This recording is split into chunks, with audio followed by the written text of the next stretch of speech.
Bom dia a todos. Hoje o nosso grupo vai falar sobre a Bélgica e o Congo belga. Os participantes desse grupo são André, Vitor e Marco, do segundo ano D. Como resultado da segunda revolução industrial na Europa, Japão e nos Estados Unidos, tivemos diversas novidades tecnológicas.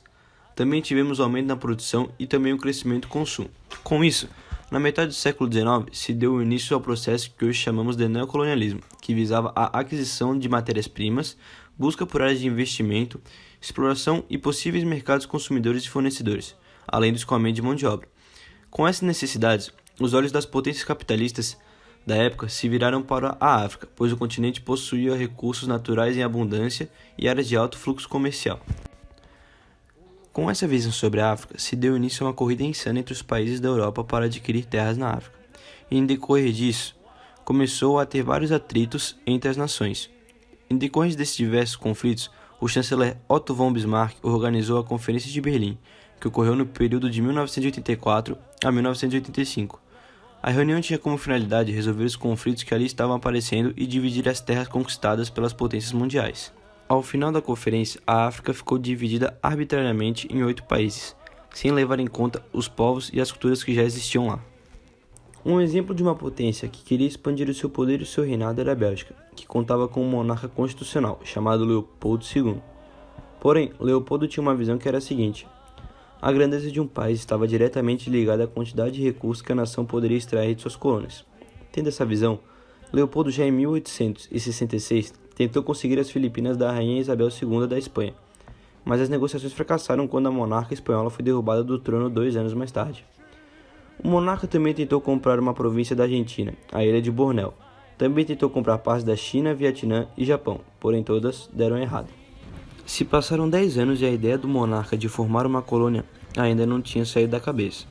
Eis que em 1876, Bruxelas sediou uma conferência geográfica internacional, na qual os anfitriões propuseram o que no papel seria uma expedição multinacional humanitária e científica para explorar a região da África Central, quase desconhecida na época.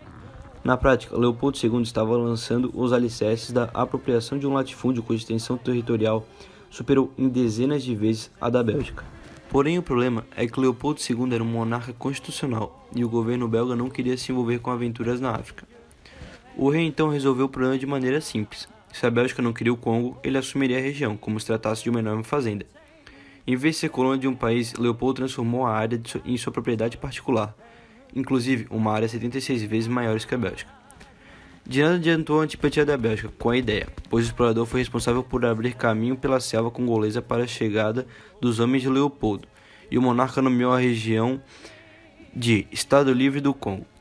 Por volta de 1885, a área foi reconhecida oficialmente pela Conferência de Berlim, nas condições de que ele deveria lutar contra a escravidão e promover o livre comércio na colônia, incluindo a isenção de impostos sobre produtos importados. Bem, como vocês vão ver aí, os termos passaram longe de ser cumpridos. O século XX foi marcado por Leopoldo II.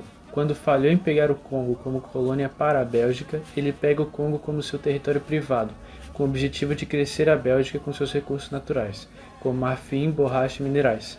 O plano em sua cabeça estava funcionando, até que rumores cresceram e foram expostas toda a crueldade de sua gestão, como tortura, escravização, estupro, assassinatos, guerra, fome, doenças e a redução dos nascimentos, dizimando boa parte da população, avaliados em cerca de 10 milhões de mortes, fazendo com que em 1908 o território do Congo fosse anexado à Bélgica, o que mudou completamente a vida no local. O Estado Livre do Congo agora era o Congo belga, e ao mesmo tempo em que muitas coisas mudaram, outras muito ruins continuaram por conta de regras do regime antigo que foram quebradas, porém ainda eram exercidas, como escravatura e tortura. No entanto, a qualidade de vida local estava melhorando, com ensino e saúde aos nativos. Na década de 40 a 50, o nível de urbanização subiu ao ponto de serem desenvolvidas campanhas que transformassem o Congo em uma colônia ideal. As mudanças eram notáveis, como a força de trabalho assalariado, que era pelo menos 2 vezes maior do que qualquer outra colônia africana, a cura de doenças locais e principalmente os recursos naturais, como o urânio, que chamavam a atenção de grandes nações como os Estados Unidos da América e a União Soviética durante o período da Guerra Fria. Na década de 1940, sob a liderança de Patrice Lumumba, teve o início de um movimento para a libertação colonial no Congo. Em 1960, várias entidades nacionais se uniram à Organização das Nações Unidas, a ONU, e pressionaram a Bélgica para declarar a liberdade do Congo, fato ocorrido no mesmo ano. Após a independência do Congo, fundou-se a República Democrática do Congo, e Patrice Lumumba foi eleito primeiro-ministro. A história do Congo independente começou bem conturbada, pois logo no primeiro mês já tinham conflitos armados querendo a sua queda. Após um ano com Lumumba no poder, em 1961, ele foi sequestrado e assassinado num golpe de Estado financiado e apoiado pelos Estados Unidos. Então, Joseph Désiré Mobutu veio se tornar um ditador entre 1965 a 1997. Ele passou 32 anos no poder e fez com que o Congo virasse seu quintal particular. O ditador, com mais de 30 anos no poder, instalou um governo mais cruel e corrupto do Congo. Esse momento, muito conturbado no passado do Congo, veio se chamar Crise do Congo, e ao final chegaram à conclusão que causou muitas mortes e traumas para a sociedade. Congo nos dias atuais. A economia sofre as consequências dos conflitos armados no país até hoje, com a redução de investimentos estrangeiros, baixa infraestrutura, inflação, entre outros aspectos. As suas principais riquezas nacionais são as reservas minerais, de diamante, ouro, ferro e urânio.